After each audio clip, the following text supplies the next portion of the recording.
तर नमस्कार मित्रांनो, काजल पापड ब्लॉगमध्ये तुमचे स्वागत आहे। तर आम्ही चाललो आहेत आता विठ्ठल मंदिर, हम्पीमधलं फेमस विठ्ठल मंदिर बघण्यासाठी चाललो आहे। हे सगळेजण यायला ह्याच्यासाठी इलेक्ट्रिक व्हेकलसाठी इथं पर पर्सन 30 रुपये तिकीट आहे, पण आम्ही चालत चाललो आहे कारण की अप अँड डाऊन 1 किलोमीटरचा डिस्टन्स आहे इथला। त्यामुळे आम्ही विचार केला की जाऊ दे, आपण चालत जाऊया। तर ही सगळी यायला लागले तिकडून। हे काय आहे? गेज्जल मंडप। मी कॉकटेल करून देणार। मिक्स आता पण ते मिक्स करणार।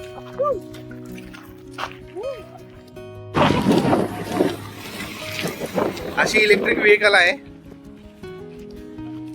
पण आम्ही असा विचार केला की चालत जाऊया।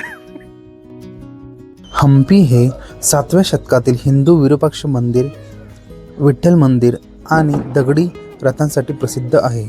विठ्ठल मंदिर हे भगवान विठ्ठल किंवा भगवान विष्णू यांना समर्पित 16व्या शतकातील रचना आहे।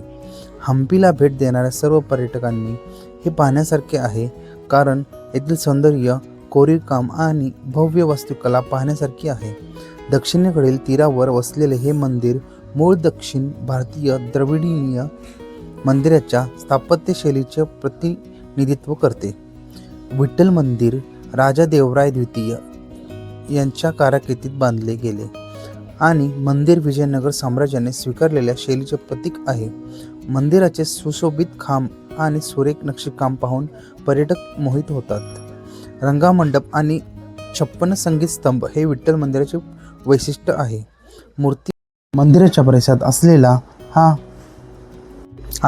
दगडी रथ हे या मंदिराचे आणखी एक मुख्य आकर्षक आहे।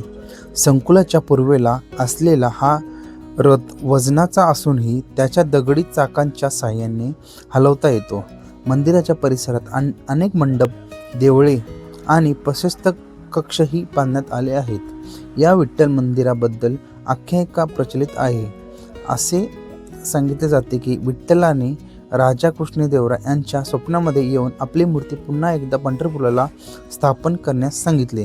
अजून एका आख्यायिकाप्रमाणे विठ्ठल हे भगवान विष्णूचा अवतार आहे व त्यांच्यासाठी हे मंदिर बांधले महाल प्रमाणे दिव्य होते, पण इतका भव्य दिव्य महाल व दिखावा हा आपल्यासाठी योग्य नाही असे मानून विठ्ठल पुन्हा स्वर्गातही परतले।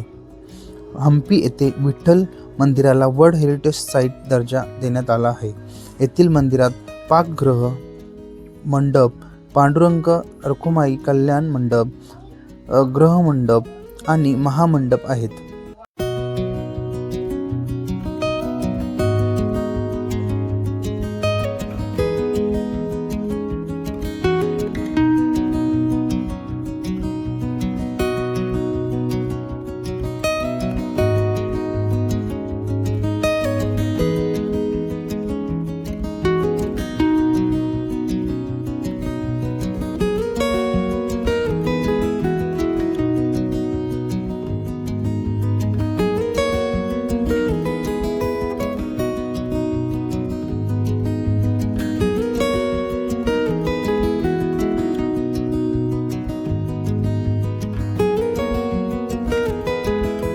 विठ्ठल मंदिराचे अजून एक असे रहस्य आहे की मंदिरात 56 खांब आहेत, ज्याने हात लावल्याने संगीत ऐकू येते।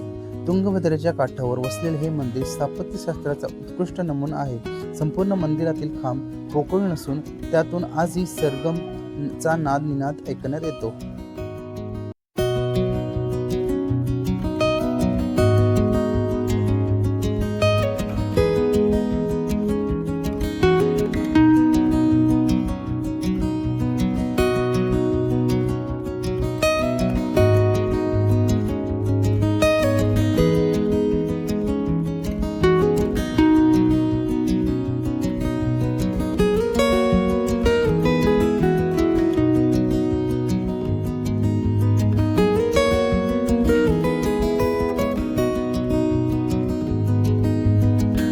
या मंदिरात फिरत असताना मराठी अभिनेत्री वंदना गुप्ते यांचीही आम्हाला भेट झाली। सगळेजण आपल्या महाराष्ट्रातले लोक त्यांच्यासोबत सेल्फी घेत होते। आणि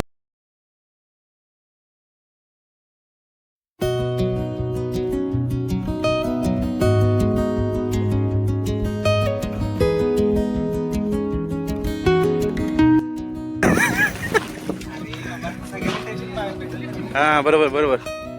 काय घ्यायचं आपल्याला? गोटी सोडा का सोडा गोटी? ए ड्रेस घ्यायचा का? ड्रेस कुठे घे ना मग. कुठे थांब घेऊया. अगस्त्यला घेतो मी, अगस्त्यला.